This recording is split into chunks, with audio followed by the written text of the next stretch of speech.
میں امداد سمرو ایک اچھی خبر ہے، بلکہ انتہائی اچھی خبر، اور ایک بری خبر ہے۔ بری خبر کا تعلق مجموعی طور پر پاکستان کے معاملات سے ہے۔ پاکستان میں ایک کے بعد ایک بحران سر اٹھا رہا ہے۔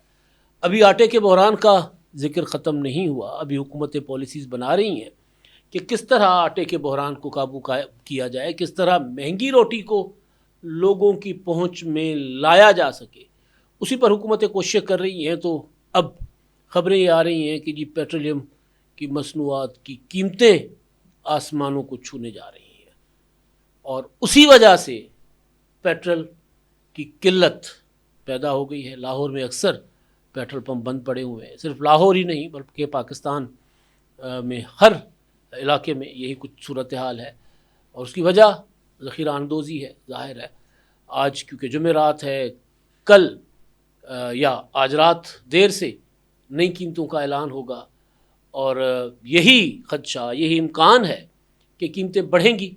وجہ یہ ہے کہ دوبارہ جنگ چھڑ چکی ہوئی ہے،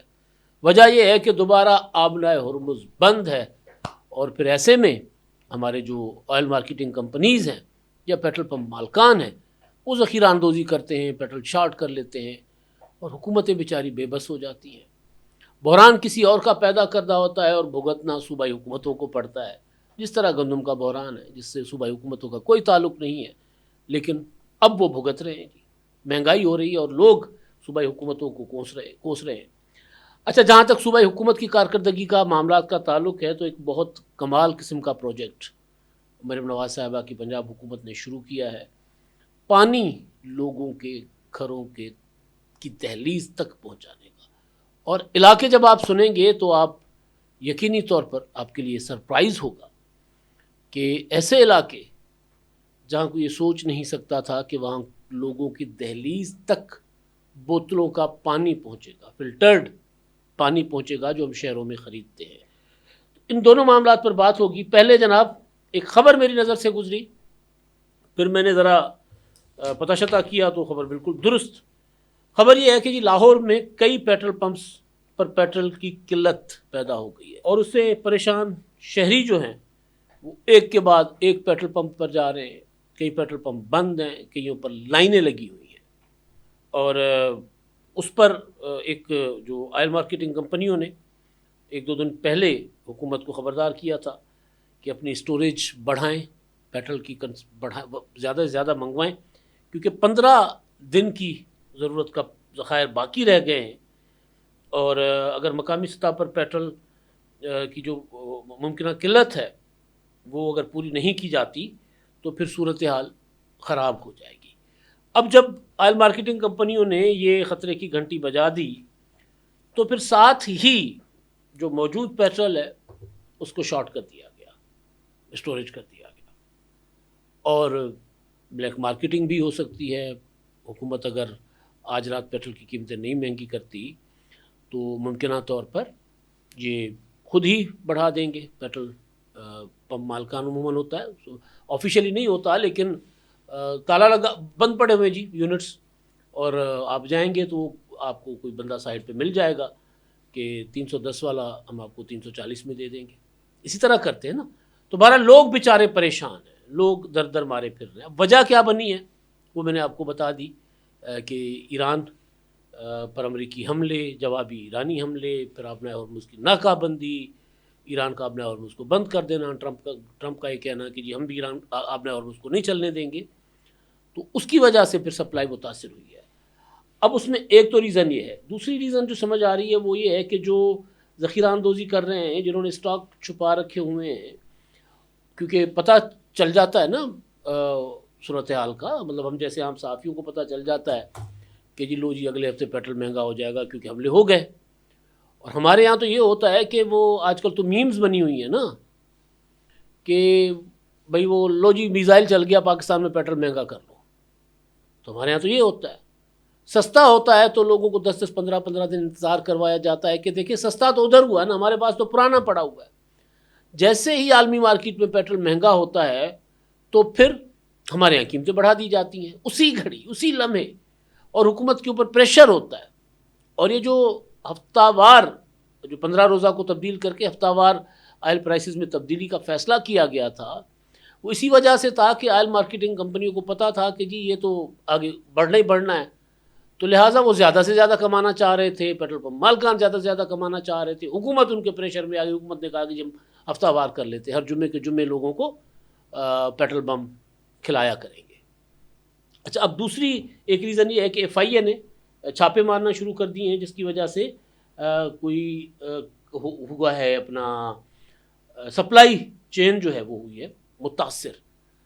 اب میں دیکھ رہا تھا کہ یہ جو عالمی مارکیٹ میں یہ جنگ چھڑنے کے بعد جو پیٹرولیم مصنوعات کی قیمتیں ہیں، وہ جو خام تیل ہے، برنٹ خام تیل، اس میں اضافہ ہوا ہے، کوئی 86.19 فی بیرل تک پہنچ گیا ہے۔ اور اسی طرح دوسرا جو ہے ویسٹ ٹیکسٹائل اپنا جس کو کہتے ہیں ڈبلیو ٹی آئی، وہ 80.40 فی بیرل تک پہنچ گیا ہوا ہے، اور یہ جنگ جو شروع ہوئی ہے اور یہ جا چکا ہوا تھا $68 کو ٹچ کرتا ہوا نیچے پھر اوپر آیا ہے۔ تو اب اگر ہم حساب کتاب لگائیں کہ اس وقت ہمارے پاس جو قیمتیں ہیں تیل کی، جو پیٹرول کی قیمت ہے 310.71 روپے، اچھا اس میں مطلب کوئی 30-35% تو ٹیکسز ہے نا فی لیٹر، اچھا، اور ہائی اسپیڈ ڈیزل جو ہے وہ ہے 223.30 پیسے فی لیٹر۔ اب اس میں اضافہ جو ہے وہ اگر حکومت کا پرانا پیٹرن چیک کیا جائے، اور حکومت کیونکہ جو ذخیرہ اندوزوں کے ہاتھوں بلیک میل ہو جاتی ہے، پریشر میں آ جاتی ہے، پھر اپنے منہ سے کہتی ہے کہ اگر ہم قیمتیں نہیں بڑھائیں گے تو مارکیٹ میں قلت پیدا ہو جائے گی، اور اگر ہم قیمتیں نہیں بڑھائیں گے تو لوگ زیادہ استعمال کریں گے، ہمارے پاس ذخائر کم ہے، تو لہٰذا ضرورت ہمیں یہ ہے کہ ہم قیمتیں بڑھا دیں تاکہ لوگ کم از کم پیٹرول استعمال کریں۔ تو کوئی بعید نہیں ہے کہ 50 روپے بڑھا دیے جائیں، 100 روپے فی لیٹر پہ بڑھایا جائے، کہا جائے کہ جناب دیکھیں 80 کو ٹچ کر گیا ہے، 80 پلس ہو گیا ہوا ہے۔ تو یہ جناب تھی بری خبر۔ اب اس میں کرے کوئی بھرے کوئی، جس طرح آٹے والے معاملے میں نے آپ کو کہا کہ پاس کو ختم کرنے کا فیصلہ حکومت نے کیا، وفاقی حکومت نے، آئی ایم ایف کے کہنے پر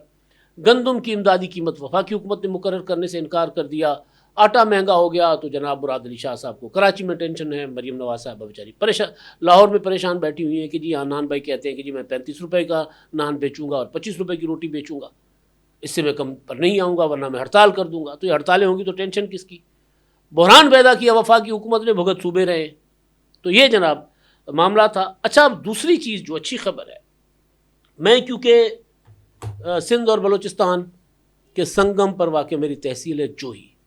بارانی علاقے ہیں، دور دراز علاقے ہیں، اور زیر زمین پانی بہت کم جو ہے وہ قابل استعمال ہوتا ہے پینے کے لیے، تو پھر کنویں ہوتے ہیں دور دراز، جس طرح تھر پارکر میں آپ دیکھتے ہیں، چولستان میں آپ دیکھتے ہیں، تو لوگوں کو، خواتین کو خاص طور پر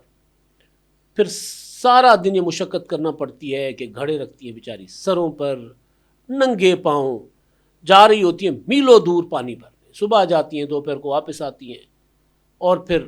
آ کر باقی گھر کے کام کاج کرتی ہیں، یعنی ان کا پورا دن گزر جاتا ہے۔ یا ایون جو مرد پانی کے لیے مارے پھر رہے ہوتے ہیں، وہ بھی ایک الگ سے جاب ہوتی ہے، یعنی پانی کا اصول ایک پراپر نوکری ہے، یعنی ایک گھر کا فرد صرف اس لیے مقرر ہوتا ہے، اس کی تمام صلاحیتیں اس پر لگ جاتی ہیں، وہ کماتا شماتا اور کچھ نہیں ہے، صرف پانی لاتا ہے۔ اگر اسی حساب سے ایک بندہ اگر فرض کر لیں کہ روزانہ 1500 کی مزدوری پر ہے، تو وہ 45,000 روپے پانی پر لگ جائیں گے نا۔ ایک 1500 روپے ایک شخص جو کماتا ہے، وہ تو صرف سارا دن پانی بھرنے میں پورا ہوتا ہے۔ تو وہ پنجاب کے جو پسماندہ اضلاع ہیں، ان کے لیے مریم نواز صاحبہ نے ایک پروگرام شروع کیا، اور بڑا آئیڈیل اور میرے دل کے قریب پروگرام ہے، ظاہر ہے، کیونکہ میں نے بتایا کہ میں اس علاقے سے ہوں جہاں پانی ایک سب سے بڑا چیلنج ہوتا ہے لوگوں کے لیے، پینے کا پانی۔ تو جناب 4 انہوں نے ایک یونٹس بنائے، بہاولپور، ڈی جی خان، رحیم یار خان اور خوشاب میں۔ ان کو کہا جا رہا ہے بوٹلنگ پلانٹس۔ یہ بن گئے ہیں جی 5 ماہ کی قلیل مدت میں، اور اب ان سے روزانہ 1,60,000 لیٹر مجموعی طور پر پانی جو ہے وہ یہ سپلائی کریں گے، اور پھر یہ پانی بوتلوں میں بھرا جائے گا اور بوتلوں سے ان علاقوں یعنی بہاولپور کے ریگستانی علاقے، ڈی جی خان کے وہ علاقے جہاں سے آپ تصویریں دیکھتے ہوں گے کہ لوگ جوہر کا پانی پی رہے ہوتے ہیں، وہاں پر لوگوں کو صاف ستھرا پانی ملے گا، صحت ٹھیک ہوگی۔ رحیم یار خان اگین ریگستانی اور دور دراز علاقے، خوشاب کے پسماندہ علاقے، دور دراز علاقے، تو وہاں پر یہ لوگوں کو گھروں میں جو ہے وہ پانی ملے گا بوتلوں میں، اور وہ جو پلانٹ ہیں بوٹلنگ پلانٹس، وہاں سے گاڑیوں میں بوتلیں بھر کر لوگوں کو دہلیز تک پانی پہنچایا جائے گا، صاف پانی۔ اور یہاں تک ہی نہیں، جو میری معلومات ہیں اس کے مطابق پھر یہ کیا جا رہا ہے کہ پانی کے کچھ ریزروائرس بنائے جا رہے ہیں، پھر وہاں سے پانی جائے گا فلٹریشن پلانٹس کے اندر، اور پھر وہاں سے لوگوں کو گھروں میں سپلائی کیا جائے گا۔ یہ ایک الگ سے منصوبہ جو ہے نا پانی کا، یہ جس طرح مریم نواز صاحبہ کا ستھرا پنجاب پروگرام ہے نا، یعنی آپ ایک سیکٹر میں خرچہ کرتے ہیں تو دوسرے سیکٹر کے آپ کے پاس پیسے بچ جاتے۔ صفائی ستھرائی سے صحت بہتر رہتی ہے، اگر صفائی نہ ہو تو صحت خراب رہتی ہے، ظاہر ہے۔ تو ہوگا یہ کہ جب آپ صاف ستھرے رکھیں گے گلی محلوں کو، مکھی مچھر نہیں ہوں گے، بیماریاں کم سے کم ہو جائیں گی۔ اب یہ جو صاف پانی ہے، جو لوگ جوڑوں کا پانی پیتے ہیں ان میں جو ہیپاٹائٹس ہے وہ ہو جاتا ہے۔ ہمارے پاس سب سے زیادہ دنیا میں جو ریشو ہے ہیپاٹائٹس کے مریضوں کی، شاید ہم ان ملکوں میں ہے۔ اس کی وجہ کیا ہے کہ لوگوں کو صاف پانی نہیں مل رہا۔ تو جہاں لوگ اپنا پانی پئیں گے تالابوں سے، یا پھر اگر کنویں ہیں تو ان کا ٹی ڈی ایس اتنا ہے کہ وہ قابل استعمال نہیں ہوتا، پینے کے لیے مضر ہوتا ہے، مضر صحت قرار دیا جاتا ہے، لیکن مجبوری ہوتی ہے، لوگ وہ پانی پیتے ہیں۔ تو جب آپ صاف پانی فراہم کریں گے، اگین لوگوں کو بیماریاں نہیں ہوں گی جو پانی سے پیدا ہوتی ہیں، ناقابل استعمال پانی سے، تو وہ صحت کے اوپر لگنے والے پیسے بھی بچ گئے۔ اگر آپ ستھرا پنجاب کا پروگرام جو ہے کہ آپ نے گلی محلے کو صاف رکھا ہوا ہے، تو اس سے جو گند کچرے سے جو پیدا ہونے والی بیماریاں ہیں مکھیوں سے اور مچھروں سے، وہ بھی نہیں ہوں گی، تو صحت کے اوپر آپ کے اخراجات کم ہو جائیں گے۔ تو بیسیکلی حکومتوں کو یہی کرنا ہوتا ہے، لوگوں کو صاف ستھرا پانی دیں، لوگوں کو صفائی دیں، لوگوں کو صحت کی اچھی سہولیات دیں۔ تو یہ ایک آئیڈیل پروگرام ہے میری نظر میں، اور اس سے یہ ہوگا کہ اب وہ خواتین جو 5-6 گھنٹے لگا کے پانی لے آئیں، یا وہ مرد دور دراز علاقوں میں جو کنووں پر جا کر پانی لے آئیں، تو کم از کم وہ اپنی وہ صلاحیتیں، کیونکہ ان علاقوں کی خواتین جو ہیں وہ بہت ہنرمند ہوتی ہیں، سلائی کڑھائی کرتی ہیں تو وہ اپنا ٹائم 2-4 گھنٹے ادھر لگائیں گی تو وہ کچھ ارن کر سکیں گی، ان کی آمدنی میں اضافہ ہوگا۔ تو ایک بہت اچھا اور بہت آئیڈیل پروجیکٹ ہے، اور پنجاب حکومت کے اب تک کے جو بہترین پروجیکٹس ہیں ان میں one of the best project ہے۔ اب تک کے لیے اتنے، اللہ حافظ۔ 999 کمیونیکیشن، ڈیجیٹل میڈیا اور یوٹیوب چینلز کی دنیا میں بڑی کامیابیاں سمیٹنے کے بعد اب ویب نیوز، ویب چینل اور یوٹیوب نیوز چینل کی طرف قدم بڑھا رہا ہے، جس کے لیے ہمیں ملک بھر میں رپورٹرز کی ضرورت ہے۔ خواہش مند حضرات و خواتین نیچے دیے گئے نمبر پر رابطہ کریں۔ What's app +92 309 1226 999۔